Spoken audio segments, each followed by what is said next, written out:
In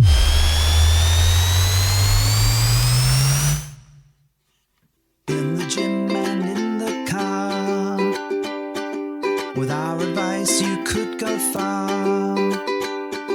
We fuck things up and we make mistakes, and talk about our sexy dates.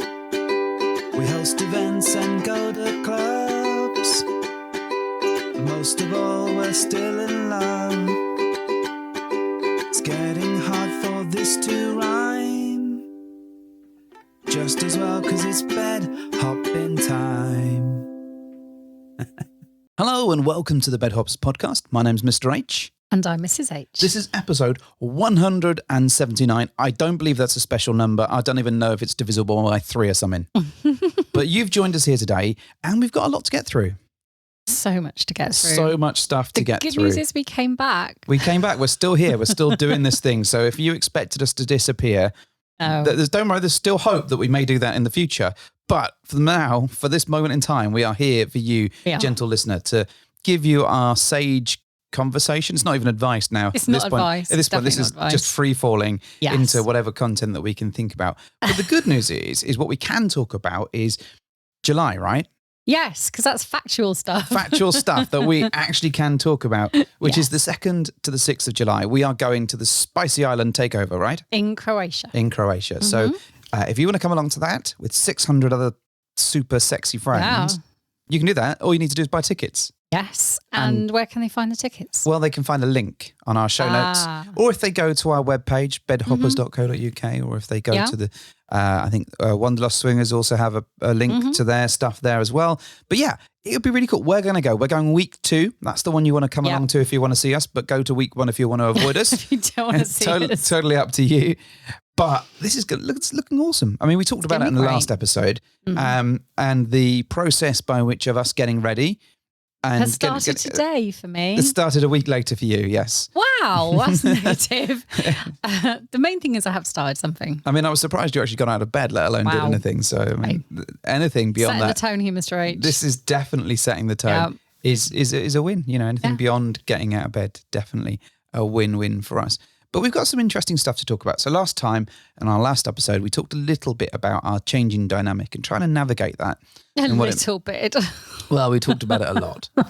And we're going to talk a bit more about it, I think, right? Yay, we are. Because we've got to solve this between ourselves. One of the things that we haven't really done, and we've had conversations about it, is nailed, what are we doing? How are we going to navigate this? How are we going to figure it out? What we're going to do about it?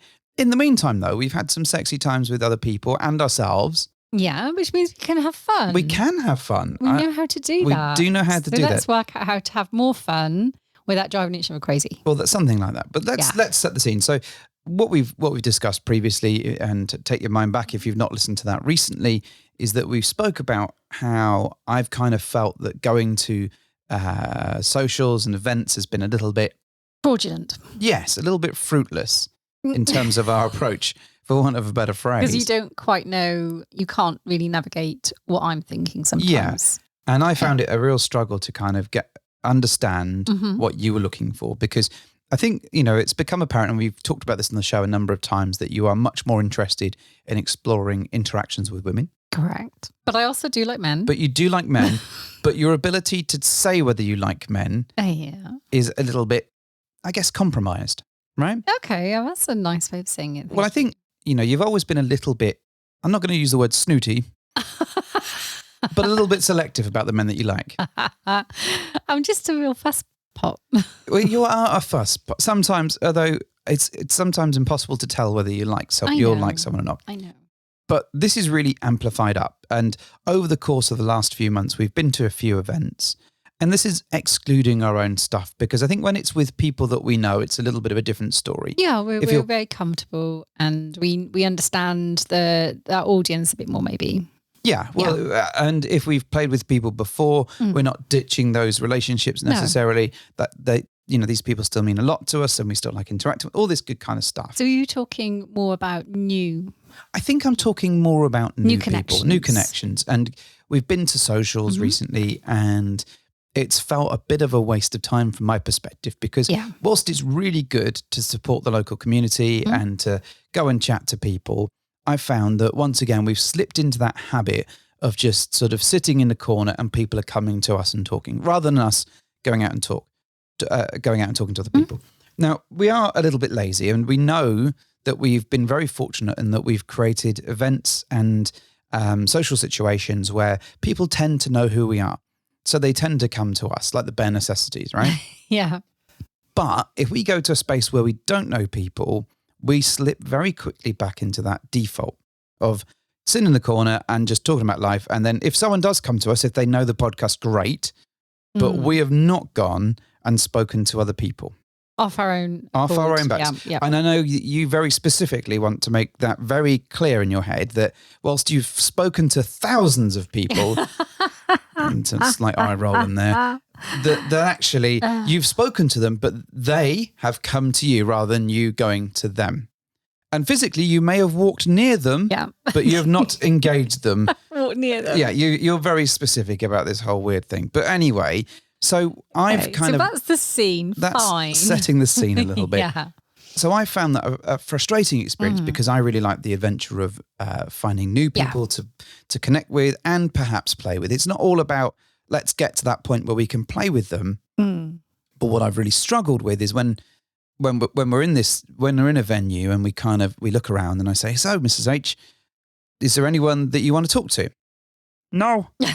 And is there anyone that you'd like to hook up with? No. Oh dear. And then it's like, okay, so let's go home, and then we'll go to another event and you'll be making out with a guy and I'll be like, but you said that all men weren't the source of your problems and that you didn't want to interact with them at all. And you're like, yeah, no, I'm making out now. And so it's very hard. Yeah.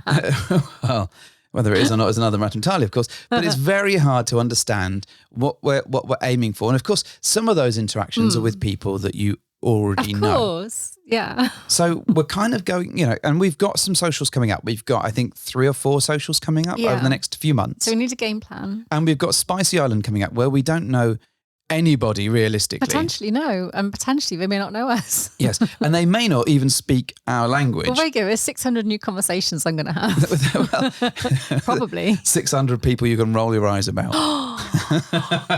Ooh. Before you delve into this then, I have a quick question for you. Okay. So take, for example, your analogy just now of going to a social event. It's not ours. Yep. Someone completely new, walking into a room full of, I don't know, say 40 people. Yep. And you turn to me and say, is there anyone in this venue social that you like the look of, Mrs. H? And if I say, I don't know, no, do you think on those at those events there have been people that you would like to get to know better and you're really more just kind of governed by my reaction or non-reaction? Are we really poles apart in terms of how much we're... What I've found myself doing, because this has been, over the course of a few months, is really tempering my interest in people and wanting to speak to them. Okay. Because what I don't want to do, I don't want to get into a situation like we have been in where someone goes, this is great, I really like you, and the partner really likes you, and they go, how does she feel about me? And I'm like, I have no idea. And I don't know. I don't have a clue. I'm sure that she likes the lady of the relationship because, that's normally okay for you. That's normally not a massively, because if I like the lady, generally, chances are you like the lady. I think that's a good 99.9%. It's not always the case, but mostly. No. But the chances of you liking the guy enough to have an interaction is, I don't know. I wouldn't even flip a coin because I think the odds are lower than 50%. I could have like a dodecahedron or whatever it is, die roll like they use in D&D. But I don't even think 1 in 12 would be a high enough average. Okay. And especially when it's new people. And sometimes I think, in our past, there have been new people that you've met and you've been like, let's go play immediately. That's happened. It has happened. But it's very, very, very rare. Correct. And I think now that we're in this space where you've been much more vocal about seeking out more women and being much more determined to get yourself buckets of clunge. Oh my God. that actually you prepared me for that one. So it's a lot more difficult when we're going in. So and so I feel and it took me a while to get back to your question, but I was on the way there, I promise. So when we go to a social, in a way, I'm almost kind of going, well, they're all new people, so you don't really particularly want to talk, there's no indication that you like any of them, so I'm not going to look particularly. Okay. So I'm almost waiting for your okay, because in a way it's a little bit pointless until you do. If it's looking for somebody to hook up with. Of course, if it's just a conversation, that's always nice and fun, and it's good to make new connections. But actually, it's fun to make sexy connections too, where it might lead to play. So your reaction then is sometimes tempered by my inability to convey what my feelings are. Yeah, I would say so. And I think, and it's difficult because I don't know what you're after sometimes. Yeah. And it may well be that because you're very dismissive at the best of times. So I'm trying to navigate that. And I'm also trying to navigate like people coming over and interacting with us. So it's not just us going to find other people. There's people that come and sit with us and chat. And it's really hard to tell. I just assume now that it's an automatic no from you. And most of the time I'm right. So, and I know, as I've said before, that actually in the past, there's been people that have caught your eye. And what I don't know truly is it the selection of people not been up to the Mrs. H standard or quality? Whatever that might be. And I'm not necessarily saying that the people that have spoken to us have been lower quality, just that they haven't met the criteria that you were looking for. Oh, God. So have they not? Do you have a criteria? Well, do you have a criteria? And that's the thing. So you have something in your head goes yes or no. Okay. At one point it does. Normally it goes no, no, no, no. And then maybe, and then, oh, they're all right, I suppose maybe. And then you're like, okay, they're all right. But that's the process. So it's really hard to build a connection, particularly when people are coming up to us and like, sometimes they do give an indicator that they're interested. Now, as I said, this is very different to our own events where we know people, we've seen them before, and you've had time to kind of go, okay, I'm in this space or not. And they're much more likely to be aligned to the way that we think because they're coming to one of our events. Okay? So what I need to get to the bottom of is, what is it that we are actually looking for? Okay. And how do we get to the point where we can work that out quickly? Now, for Patreon listeners, and if you're not a member or a patron, go for it. It's like $5 a month or something, and you get access to early content. Sometimes there's additional bits and bobs. You get like details about when we've got events coming up. It's pretty cool. Honest, Gov. There was an extra episode. Yeah, we did an extra episode where we sat down with Kate from Wanderlust Swingers, and she was asking you some questions about this, and we talked about this in a bit more detail. It was a very good chat. What we didn't get to, however, was the bottom of it. And I feel that this may indeed be an endless chat. However, for the purposes of this podcast, we'll get to like 45 minutes and I'll be like, right, please let this end. Please kill me at this stage. So, and I think, Kate's advice, if I'm summarizing it correctly, was kind of to try and live in the moment, try and compartmentalize what you're after, and just go with an open mind. Yes. But asking you to have an open mind, okay, cool, is it's not your typical approach. You have a very definitive kind of idea sometimes of what works for you and what doesn't. So that's, as well as you have been freewheeling in the past, I don't think you're in that space. Okay. So that's my big preamble. This was just the intro, folks. Oh my God. We're going to play a theme song now. And this, it's like Star Trek, where you get an extra 10 minutes at the beginning and then they play the theme song and then they go into the episode properly. Oh. Yeah, that's my scene setting. That's quite a summary, isn't it? Well, and it may well be summary before we resolve it, but that's what's in my head.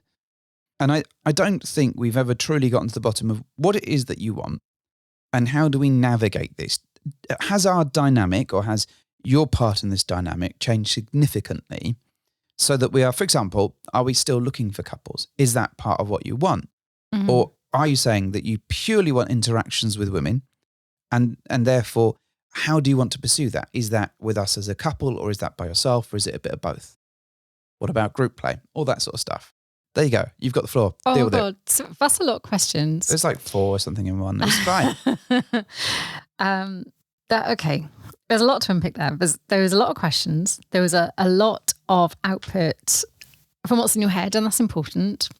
I'm trying to pick up all the threads of that succinctly, so that I'm not. What we don't want to do is develop into this kind of. Well, this feels like this is all very aimed at me, and I appreciate it's actually a lot of it is aimed at me because you're explaining how I'm making you feel about your approach to things, and I understand that. Before I do go into a bit more info, though, what is your part in this? Do you think? Do you have any part in? Well, I don't know. Any culpability, I suppose, in how this has become where it is now. I don't think this is about. It's not a blame game at culpability. all. I agree. I think that the way I see it is that for a while, a good long number of years, we've kind of tootled along, and couples have been the thing that we've been interested in. We've kind of not been great at.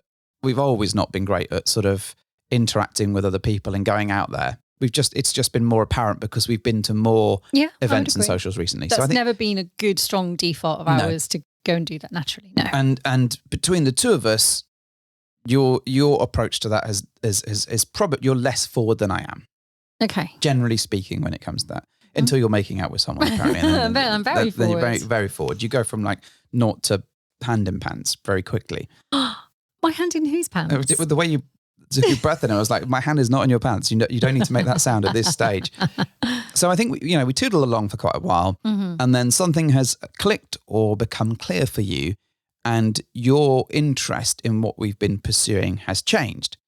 I'm not blaming you, but what I am saying is I've been sort of going along a path with you, and then all of a sudden you are like, I don't like this path. That's not the path that I want to be on. So I mean this, it is not a blame, but it is like, well, actually what's changed is in your head.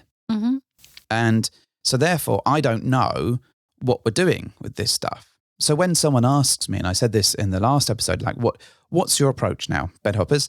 Like, you're swingers. What do you do? What is your thing? And I'm like, well, we see the people that we know, and we have some interactions with them.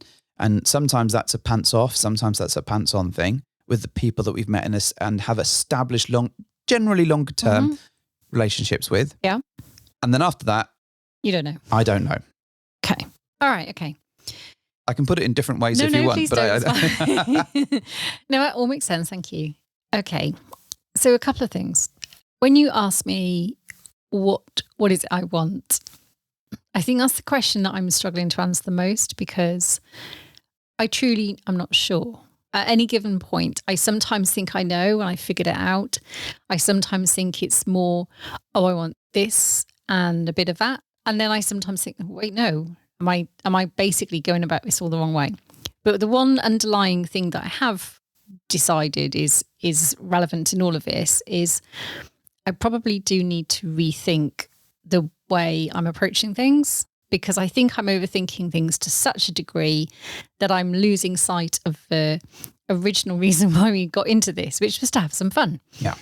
And I don't want to lose sight of that. I don't want to end up demonizing this whole way of living, because I enjoy it. But then I've lost sight of why we're enjoying it to some extent, because I'm so worried now about upsetting everything and upsetting you and not being very authentic or realistic with the people that I am meeting, that I've ended up going round in a self-perpetuating cycle of not really understanding what it is I'm looking for in the first place. So it's really easy. What I'm getting at is it's really easy to lose sight of what you're looking for if you kind of end up taking all these wild segues along the way because you're just not very sure.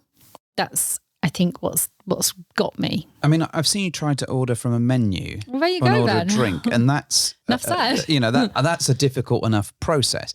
So I do understand that you don't come to conclusions. No, I don't. And if we pick apart a little bit of my personality traits, I'm the first to admit that one of my biggest, all right, let's say negative, although I don't want to be negative, but detractors maybe to my personality is that I don't like cutting off my nose to spite my face. So I don't like being told to do something. You do like cutting your nose to spite your face. Well, you know what I mean. Sorry. What I meant is I don't like being told to do something that I'd already decided independently to do on my own, and then I get really shitty about the fact that someone else is telling me to do something. Mm-hmm. So I don't like being backed into a corner with things. I also am very indecisive about things. I do understand that. It's not a trait that I'm proud of. And as a default characteristic, it's a right pain in the ass to live with as well. Just on a daily basis, navigating normal life is quite a challenge sometimes for me because I just can't make decisions. Although the irony of someone who can be so judgmental, I know. but also unable to make her mind up is not lost on me. No, I can form a visceral reaction to something very, very quickly. Yeah. And I know that. But that reaction isn't necessarily indicative of what I really think of someone. And that's my own failing. Well, it's what you think that. of that person at that particular moment. Yeah, but it's not without having any. It's not an informed. Yeah, it's not an informed decision based on other things. Mm-hmm. I've just leapt to a decision which is potentially not right. Yeah. So I understand all that. So what I did get from the conversation with Kate, and the reason I found that conversation quite helpful is because it was a fresh pair of eyes on things, I think. And it's all well and good us two sitting there sometimes, and we have done, bawling each other out about, oh, why did this happen and why did we not do this and where are we going with all this? It's really confusing. And sometimes it does help to have a fresh perspective and just give us a little bit of constructive space to talk about what's on both our minds. I'm not going down so far as to say, hey, we need a feelings cushion to have our say, but it is really helpful to be able to air it properly without being judgmental of each other. So, I'm demanding a conch like in Lord of the Flies. Yeah, you can have what you like. It's a great word, conch. Conch, so criminally underused. Let's see if I can get it into my vocabulary tomorrow. Okay, that's good. So I think what I do want to do is revisit this properly and give it some proper credence and respect, because I do like what we do and I don't want to give it all up, and I don't want us to end up hating what we do because we can't agree on something. I think it's possible to at least have another good go at this and figure out if we can. So I want to do that. And I also want to give myself a little bit of a talking to around that and maybe stop being quite so blinded by my own lack of decision making. So to try and answer some of your questions. Okay, so one of your questions was, what am I looking for? Yeah. Truthfully, I do think I am looking for both male and female. Okay. Okay. I don't think that's something that I can categorically say, I'm definitely not looking for men. I think I probably am. I don't know in what capacity. There is one way to get you in on the men. That's if I promise to do, that's if I promise to do stuff with them. Then all of a sudden, I bet you'll have a queue of people outside. And you'll be like, come on, man, and you come, it's fine. I'll do stuff with you because he's going to suck you off in a minute. That'll be great. Well, I'm told I can't try and forcing me into bisexuality is not cool, dear. It's not cool. However, I do like male presence and male company and male interaction. I think that's been aptly demonstrated a number of times recently. And you're right. I have been, randomly making out with some men and gone, and you're like, why? What are you doing? This is not something that you said you were into. It wasn't me that said that necessarily. It was them. Fine. So I do like men. Okay. Now I know I like women a lot, and I think if I was trying to categorize it, yes, I think I probably, if I was to do a whole Kinsey scale around the whole thing, I think I'm very much more likely to be towards women than men. Mm-hmm. That's not to say I don't have some level of attraction, though. Okay, so that's the first thing. Yeah. So I'm not in my head going, right, that's it, I'm going to rule men out. No, I don't want to do that. Okay. Mm-hmm. My favoured dynamic, I suppose, that I've defaulted to with you has probably been threesomes. Yep.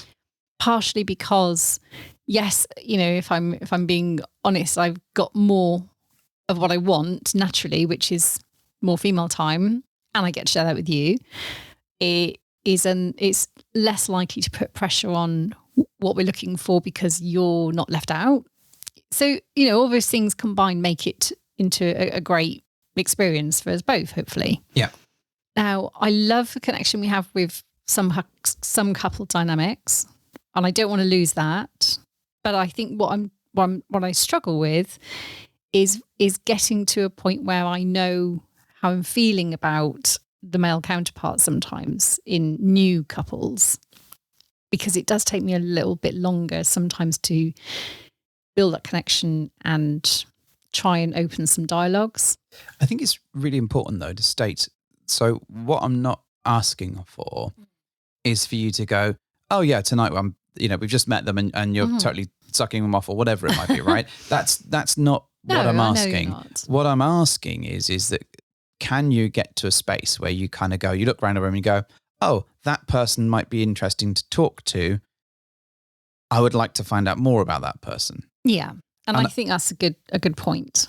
And I've grown nervous, I think, of making those assessments sometimes based on the fact that I don't want to lead people on or create false hope by then going, oh, actually, no, I don't want to make any more of that connection. Interestingly, though, so if we hark back, and this isn't a trial by Mrs. H, but if we go back to some of the events that we've been to over the last 6 months, like New Year's Eve, there were people that you kissed that you didn't want to play with, but you kissed and were quite happy with that. Agreed. Now, those people, perfectly lovely. Those people were people that you had a prior connection to, or a previous relationship, or you knew them, right? They weren't just randos that were in the club. No. One assumes. No. So, interestingly, you're able to do that with people that you know. Yeah, I know. But it doesn't transfer over. And that's just an interesting observation, that it's come into my head that I was throwing back at you, going, hey, what do you think of that?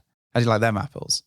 So, all right, talking of apples and chucking one back at you then. Yeah. So how do you, let's talk through what your approach might be then. Never mind me and my judgy face. All right. So if we were going to a social and let's assume that everything's fine with me and there's no weirdness to deal with me. Okay. How do you approach whether you feel you have a connection with a couple or a woman or a couple? I think there's a sort of, do they look like I like fancy them? To fancy them? Yeah, there's a bit of that to it. Or are they wearing something that is, or doing something that is of interest to me?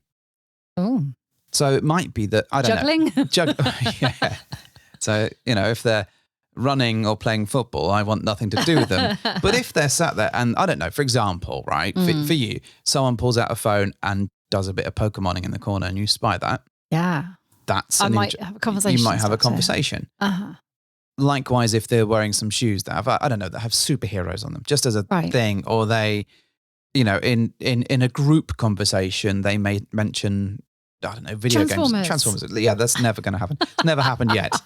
But that might happen. That's a possibility. If we search for long and hard enough, we'll find the one single female Transformers fan out there.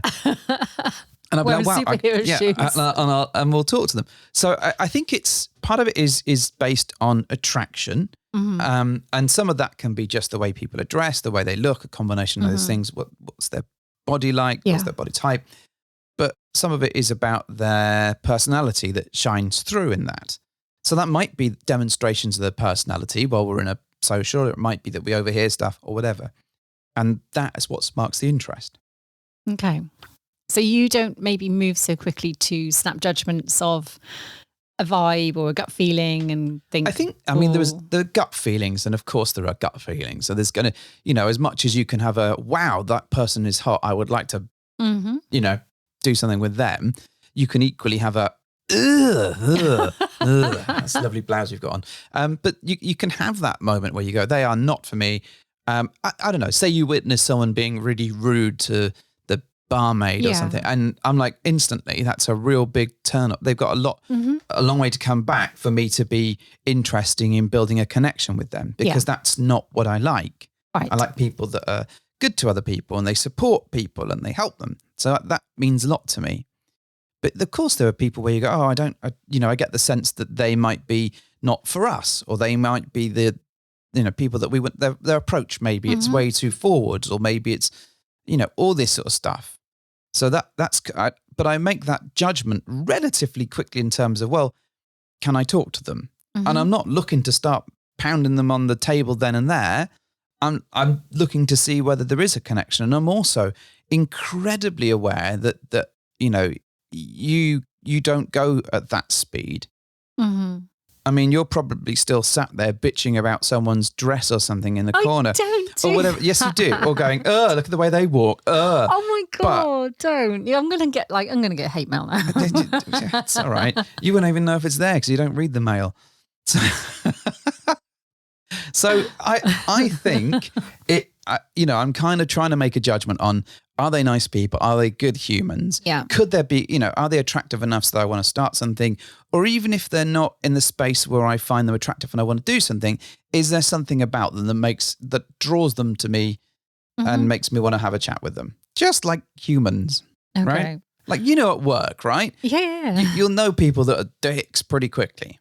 Okay. Just through the way they order their coffee can give away someone. So the same is true in just this sort of environment. It's kind of, you kind of go, all right, well, this is not for me. Sometimes those judgments are wrong, but sometimes your gut instinct is pretty spot on, right? There's probably all three of our listeners out there now wondering how on earth you ever were intrinsically drawn to me then.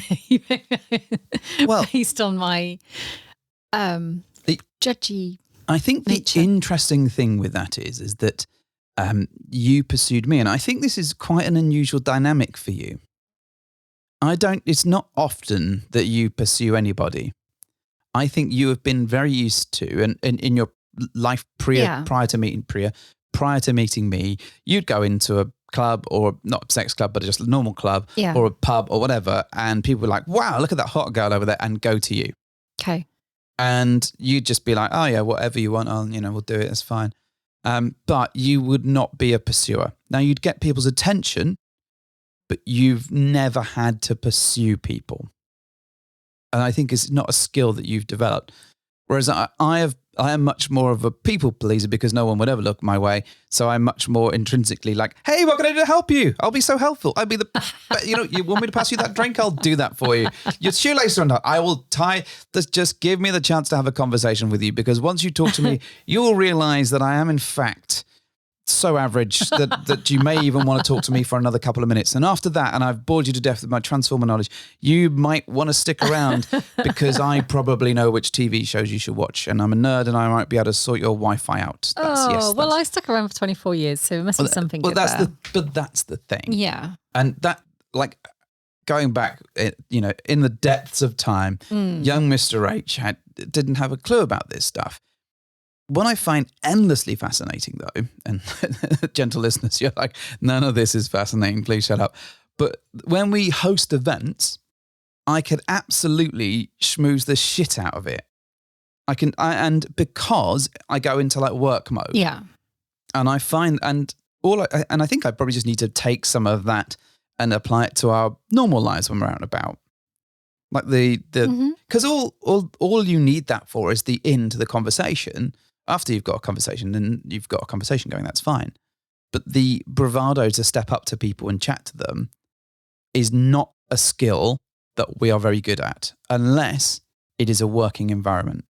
And interestingly, then, on the same note, I find it really easy to talk to people at our own events because I like them and I like what we're doing. They've paid money to come on. But also, I like the fact that we're hosting this thing and we're welcoming people, and I enjoy interacting with people. I don't welcome people and think, fuck, I hope I don't see them again. I hope they have a really great time and I actually enjoy that interaction. So I can do that. The difference is, I suppose, with our own events is that we are the hosts, or some of the hosts. Right.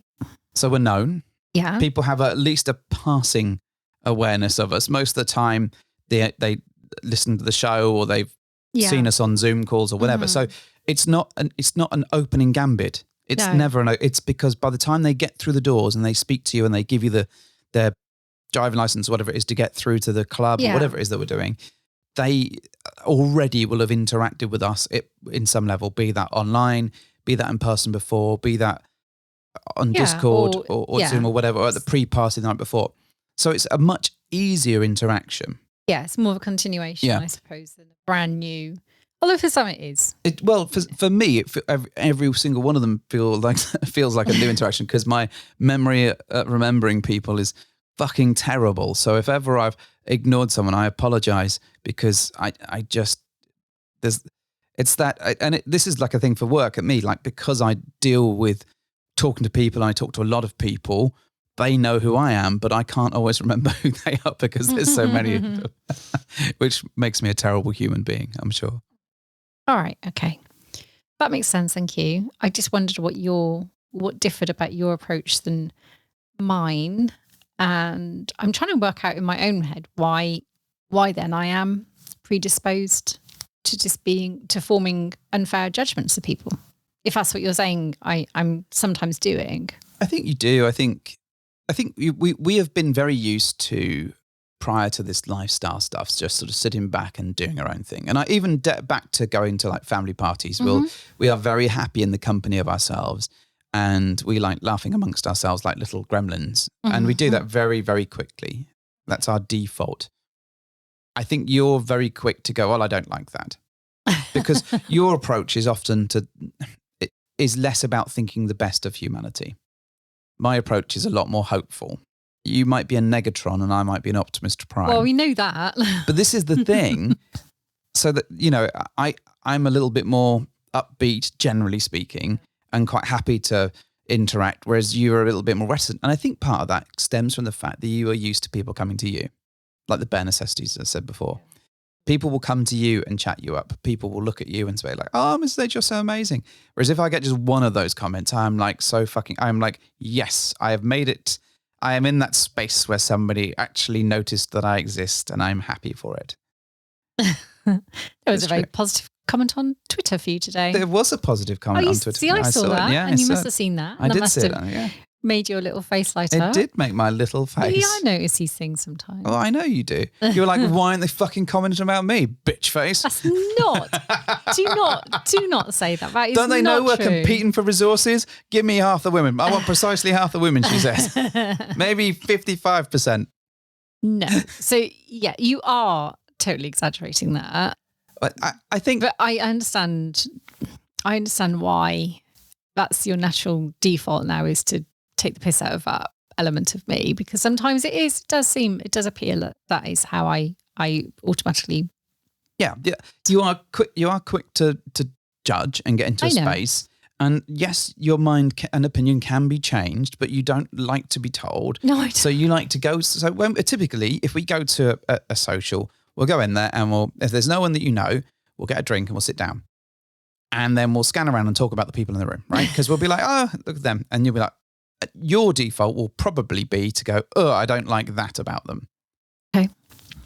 That's just what I've observed. Okay. I don't think you mean to be malicious. No. And I don't ever think you mean to be hurtful, but I think you're quick to get into that space, which makes it very hard to talk to people. And there's been people that are in our little social groups and stuff now that you were like, I am never talking to them. They disgust me, blah, blah, blah, blah. And now they're part of the group. If you'll realize who you are when I say that. I'm sure you'll work it out. But that's your thing. Whereas I'm a little bit more open and more of a humanist in terms of like, oh, they may have some faults, but I'm sure they bring something valuable to the table in life's great tapestry, or something equally as poetic and as, sort of terrifically terrible and wordy from me. And that's where we are. But that overriding factor of you not wanting to go and talk to people or you not wanting to interact means that we tend not to, I think. Okay. Well, the good news is once people do get to know me, hopefully I'm not quite so hateful. No, I mean, you're genuinely, you are kind and wonderful and lovely and very thoughtful, but sometimes you slip into the other mode, and that's where everyone's like, oh my God. And we know that you have a fucking resting bitch face for days. Yeah, I know. All right. And sometimes that's because you are a resting bitch at that point. This is said with so much love and affection. And is it? I can tell. I'm feeling the waves of love just emanating from this conversation. Yeah. All right. Okay. But we've had this conversation before, and you know it. And the people that don't know you and that have encountered your resting bitch face probably don't want to know me now. Yeah, and have been like, oh my God, what the fuck is going on? What is her problem? And you're probably just going, I wish I'd have caught that fucking Pikachu this morning and blah, blah, blah, blah, blah, blah, blah. I should have given him 5 candy. I don't know, or however Pokemon works. and you're not even looking at that person. And that's the No, you're probably right. and that's the thing. It's just my face. But sometimes you're going, that's a fucking terrible dress. I hate that dress. I want to burn it for them. All right. Well, let's try and be more positive about my better traits, which is great tits. She's got lovely tits. Yeah, really great maybe tits. Great rack. Yeah. I can be really, really lovely once you get to know me. You just need to give me a chance sometimes, and I understand I need to be more approachable. Yes. So I'll be going. There we go. We solved it. Solved it. I'm going to go on eBay. I just need to be more find a new personality for you. I'll get one off Wish. Trust me, you do not want Wish Mrs. H on here. You think this is bad. Yeah, this is true. Careful what you wish for. Literally what you wish for. Yeah. Made with the finest children's hand. God. From Asia. Just slot that personality chip in just like Data. Be no problem at all. God, I would actually probably put myself more in the realm of I'm more like the bald queen. No, you're Data. You're like I'm not Lorne, like Data. Data's evil brother. Oh my God. It's getting worse. They didn't even fish out for a different actor. They were like, Brent Spiner, you can do it. You can act. You can do some acting. Could be like McAvoy. He's done many, many characters in one film. Oh, I saw him with a beard the other day and I really liked that. You did, didn't you? Just segueing slightly into men that I do like. Oh, all right. So we've got to find international superstar James McAvoy and bring him to the table. Only with a beard. Yeah. He looked completely different. I was like, oh. So if you happen to be James McAvoy listening to this podcast, yeah, come along. Yeah, that's fine. Please come along. I promise I won't judge you too harshly.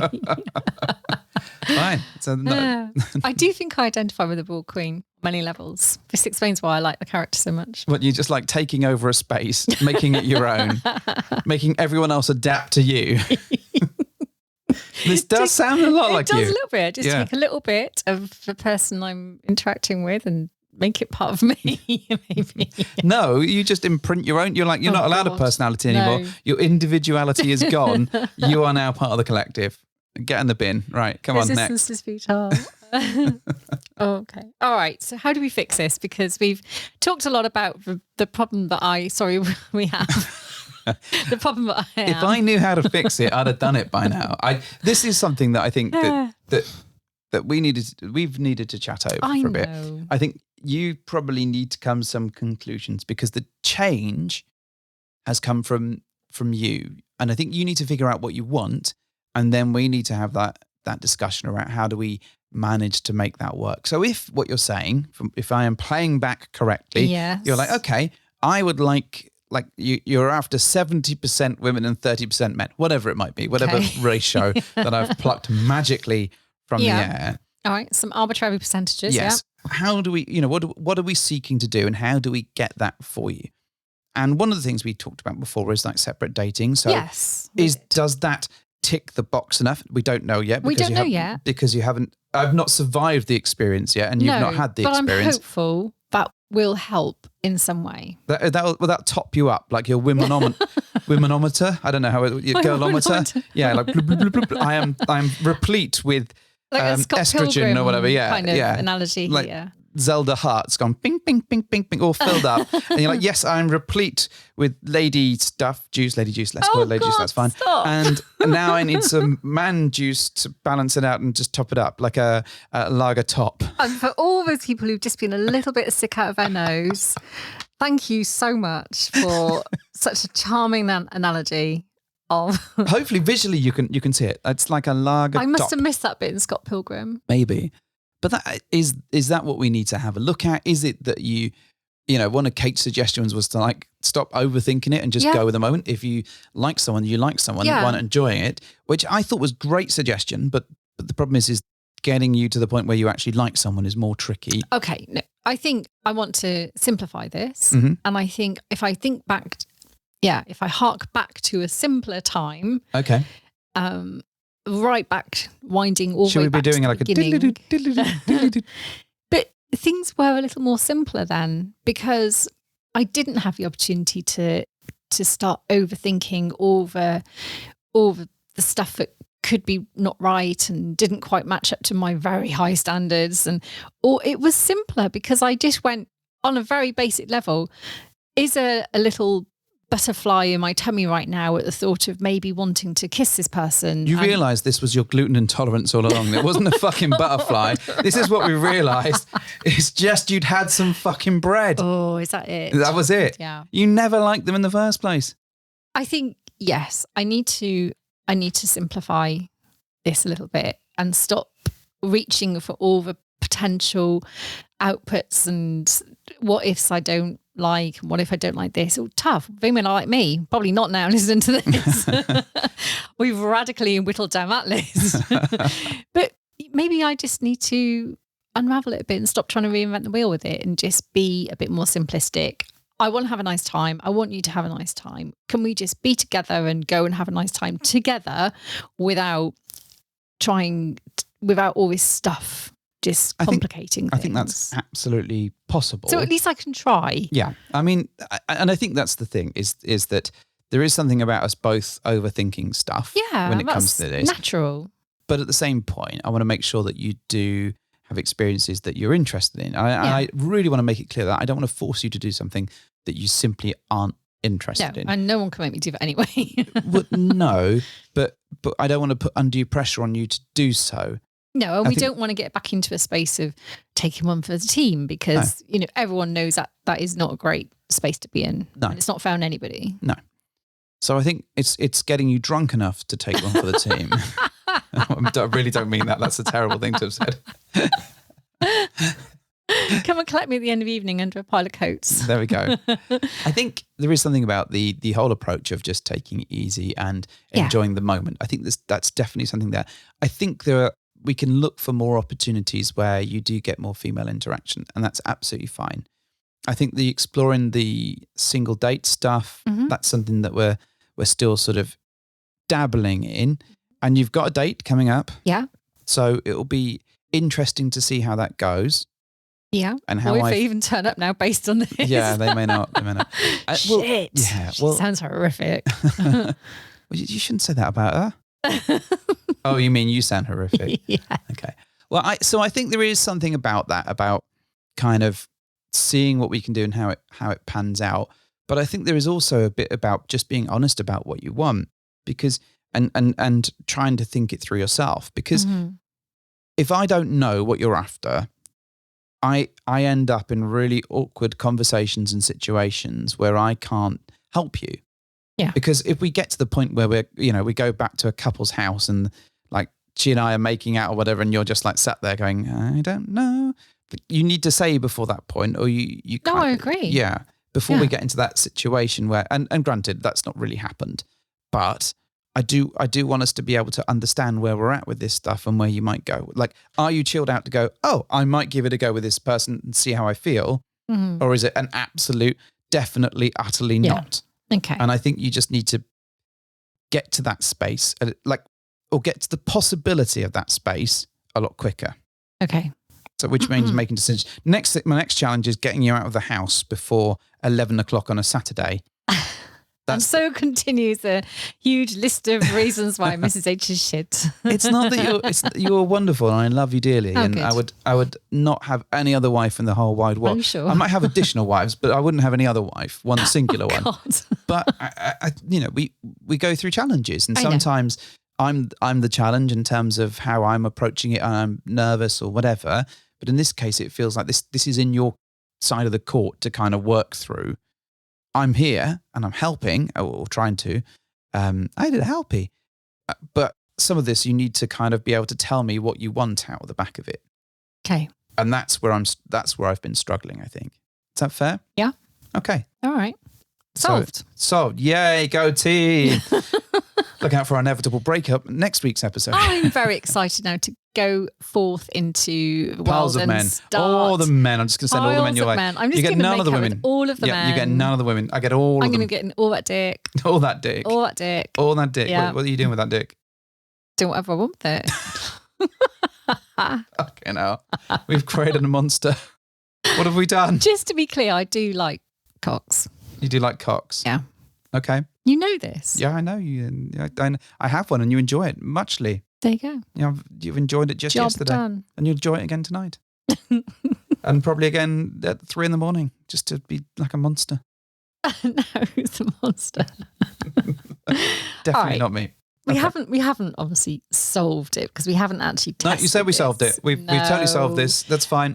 I think we have come up with some things that we can throw at the problem though. Yeah. We've solved this. Click F+. Next song. Next song.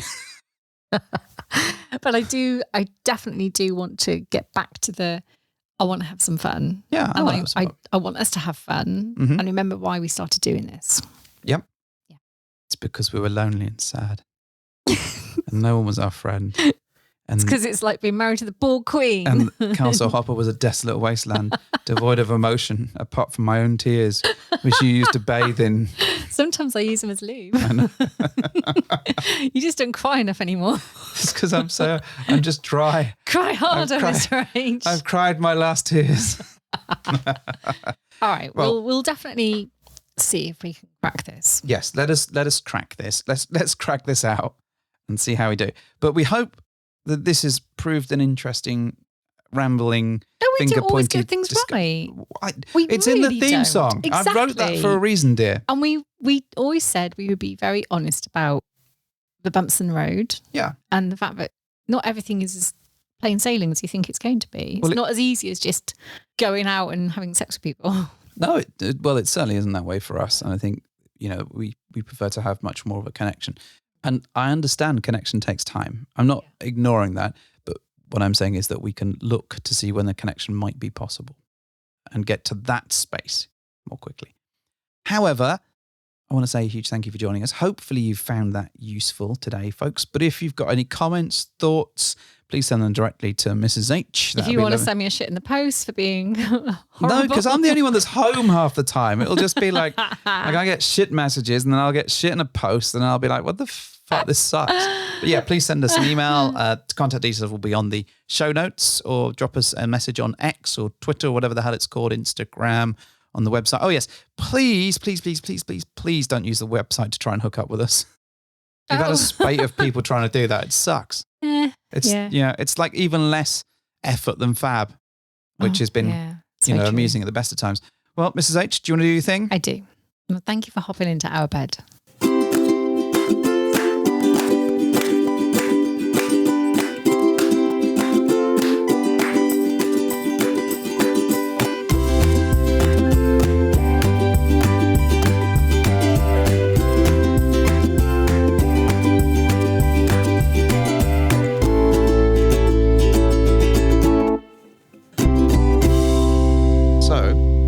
At the end of it, you're going to read a sexy story. Oh my God. Yes, you're going to read a sexy story that I wrote.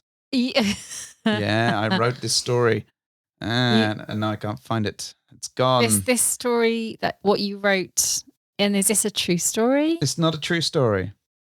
I'm trying to find it. I can't find it. Where's it gone? So story being made up. Yes, you keep saying this. I just want to know where the inspiration is stemmed from. Inspiration. So we had an evening where we were sat on the bed with some friends and certain parties were a bit tired.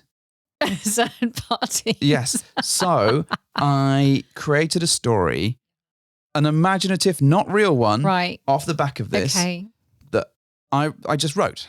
Because I enjoy the process of writing. It's very, like if I could have gone to Starbucks and had a coffee and had my MacBook out. They would have thrown you out for having an erection, probably. They normally do, to be fair. You're too hipster to be here. Go to Costa, you filthy coffee slut, you. And so I wrote a story. And interesting, so I got you to read this out to some friends the other day. This is your first exposure to this story. Did. And I think you were sort of conflating with how real it was and the real situation. But because you wrote it. Yes, I wrote it, but that doesn't mean it's real. I'm not like Macaulay Culkin, as you'd call him, in The Page Master. So this story isn't an allegory then for your this isn't version of events. This isn't my deepest, darkest desires. Right. It is just a starting point for a sexy story that I wrote. And it's got words in it. I won't like saying. That some of them you won't like saying, but I thought you could read it out as part of your ongoing training to tell sexy stories. Part of my sexy Avenger training. Sexy Avenger training, yes. So Avenger, not adventure. Adventure, yeah. Avenger. Okay, all right. I'm going to be an Avenger. You're going to read it? Do I have to? Yes, we've built it up now. We've been talking about it for 5 minutes. You must, go for Right, it. I'm going to read the bloody thing. All right. Am I allowed to react or just do you want to read it properly? Read it properly. I think listeners will appreciate it more if you read it properly. What is it about this story? Are you going to play some sexy music over the top? I'll just go. All right, maybe don't do that. Okay. All right, I'm going to try. All right. Okay. Lying on the bed, his fingers played lightly with her hair. Their partner snuggled closer together on the bed opposite, the long day and night reflected in their gently closing eyes. They knew that their partners were ready to retire to sleep and that a moment of passion was slipping away into the night. We'll pick this up in the morning. Agreements all round, good nights exchanged, rooms found, teeth cleaned. It was bedtime. Or was it? He lay awake thinking of what might have been. Thinking of the woman that not 10 minutes ago had been in his arms. Not his woman, but one he would have taken. And one who had been on his mind throughout the day. His partner dozed, drifting away into a deep sleep. Lying in the darkness, his thoughts ran through their encounter on the bed. He recalled the tension and the desire. The soft touches were suggested that so much more was needed, but it was not to be. Not that night, their connection would need to wait. A small light on his bedside table interrupted his recollections. Pulled his phone closer. A message. Opening his phone, he saw a name. Her name. Are you awake? I am now. Obviously. Well, what's keeping you awake? You. More focused now and more than a little intrigued, he continued. Oh, really? I had this hot lady keeping me up. That's a shame. I had a proposal. That hot lady was you. Everyone else here is asleep. Well then, you may enjoy my idea even more. I wanted you this evening and I feel like we have some unfinished business. The confirmation caught him off guard, causing an immediate reaction, a rush of blood, a stirring of heat. I'm sure we'll get an opportunity to catch up tomorrow. At least I hope we will. Well, I was thinking of something a little sooner. I'm outside your door. He hadn't expected that. Naked, he quietly slid out of his bed and headed towards the door, his partner undisturbed from her slumber. Opening the door and peering into the dark corridor of the hotel, he felt a hand upon his own. She pulled him from his room and whispered in his ear, I want you. She pulled him closer and kissed him. Her lips were hungry and passionate. He returned the kiss, giving in to his desire for her. As one hand held her head, the other slid down her back, revealing her naked form. He began to kiss her neck, once more taking in the perfume that had caught his attention earlier in the evening. Doesn't know I'm here, she whispered.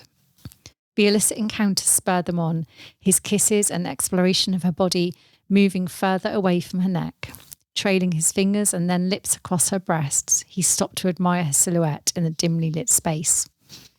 She let out a quiet moan at the pause. She wanted him to continue and to explore every inch of her. Pleasure at his touch. His kisses started once more, her stomach, her inner thighs, all the while his hands traced a path down her back. Teasing, he kissed, caressed her, but his hands and lips remained absent from her most intimate parts. He could feel her body leaning into every kiss. He knelt before her. She could feel his breath sending sensations across her skin in the cool air. He lifted her foot, offering a kiss that worked its way up her leg, along her inner thigh, and stopped. Once more, he felt her body tense with some small frustration. He gently placed her foot on the floor and started the process once more with the other side. Just as he was about to tease her again, he felt her hand behind his head, guiding him to where she wanted his attention. She pressed his lips firmly to hers and let slip a moan as his tongue traced its way across her naked form. Taste of her excited him, spurred his exploration onward. His tongue began to build a rhythm, working in tandem with his lips against her clit. The pressure of her hand to his head increased as she tried to get closer still. She began to arch her back against the wall, leaning into every stroke of his tongue, bringing her closer and closer to climax. Now his hands supported the experience, fingers gently stroking her whilst the rhythm continued. She was trying really hard to remain as quiet as possible. The heat, the act, the man knelt before her, they were all leading her to one destination. Slipped a finger inside her, at the same time bringing more pressure from his lips and tongue. The action was more than enough, and she came hard, sending shivers across her body. Burying his head as close as she could manage, she raised her hand to her mouth in an attempt to stifle any cries. She knelt down to kiss him, tasting her own excitement on her lips. Her tongue passionately explored his mouth. She found that she had pushed him to the floor in the moment, and taking a second to view his body in the dimly lit space, could see that he was as turned on as she was. She smiled, bit her lip, and reached towards his hard cock. Grasping it tightly, she leaned in and whispered in his ear, "I want you inside me. I want you too." They both knew what that meant. Neither of them had prepared or thought that this might happen. The thrill of the illicit encounter was increased tenfold. She moved her legs astride him and slid his cock inside of her. They both gasped as she took his length, the skin-to-skin contact offering a wealth of new sensations. She began to ride him, rocking slowly backwards and forwards, her hips building a steady motion. His hands caressed her. He grasped her breasts and squeezed them in a passionate moment. She leaned forward to kiss him, his hands moving to her incredible rear and encouraging the increasingly swift movements. She continued to grind against him. She could feel the heat between them rising, and with every motion she was closer to coming again. And I haven't finished the rest of it, so you never know what's going to happen, you see. What happened next? We'll never with your know. naked bareback corridor sex? I hope you enjoyed that, gentle listener. Very Did well. you enjoy it? It was very well read. I enjoyed it. I mean, I would have done voices. They'd have all sounded like Michael Caine. Well, But- fortunately, it wasn't you reading it. Then, It wasn't. Isn't it? It was. Oh, you're still in storytelling mode. It wasn't you reading. It wasn't. You've gone full Babe Station now. You've gone a You bit red. made me say words. You've gone a bit red at this one. You've enjoyed that a bit, I You think. made me say words. I did make you say words. But if you want to hear the rest of the story, it'll be... outraged. Absolutely fucking outraged. What I love is that you have extrapolated me in this story, Yes. right? And you've also Yes, I have. extrapolated a good friend in this incident, Yes. right? And you were like, "Is this true?" You were asking me if any of these This stories. is what you wanted to happen. Yeah, this is not what I like. Okay, it's naughty. Naked Like if that, interactions in corridors. if that happened, that's hot. I mean, Irresponsible. it's very irresponsible, but it's hot though, isn't it? You are very irresponsible, I the know. pair of you. But I hope it didn't happen. And that I just woman as wrote well. it. That woman. Well, Jesus. Anyway, we hope that you enjoyed that. So I think we'll I'll never finish that story. We'll just leave everyone hanging. I think that's how we're going to deal with it. But well, maybe who knows? In 9 months, there's a sequel. well, anyway, thank you for hopping into my book.